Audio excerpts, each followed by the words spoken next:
Hi guys, so it's another day, another short vlog. So we're now here at No Frills. It's a grocery store here in Canada. So isa to sa mga sigat na grocery stores dito. Ang pinakamura sa Canada, sa mga mura. And then now we're here at the produce area. So yung mga gulay. So si Amir, tuwan-tuwa siya sa mirror actually. Tingnan yung sarili niya sa reflection niya sa mirror.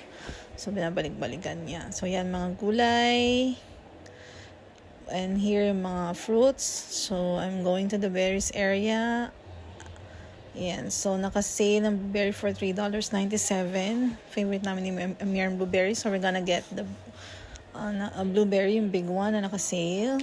Yan, may mini-mini pa ako. Pero yung ocean spray din ang kukunin ko, guys. And then after ko makuha yung blueberry, I'm gonna go to the strawberries.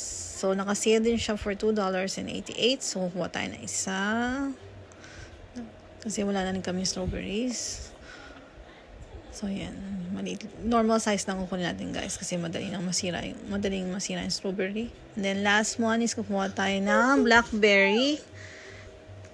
Yan. So, hindi siya naka-sale for $4.99. Medyo mahal siya for a small one. Pero ganun talaga. Mahal na din ang bilihan dito sa Canada, guys. So, ngayon kukuha tayo ng banana. Medyo konti na lang yung stock. Hindi pa sila nakapag-restock. So, kukunin natin yung medyo mag-green pa. Favorite ni Amir ang banana. So, tayo na tayo may stock ng banana sa bahay. So, now, I'm gonna go. Walang ampalaya, guys. So, kuha sana ang ampalaya. So, kuha ko na ngayon ng kamatis. And that's it for now. Bye! God bless. Thanks for watching.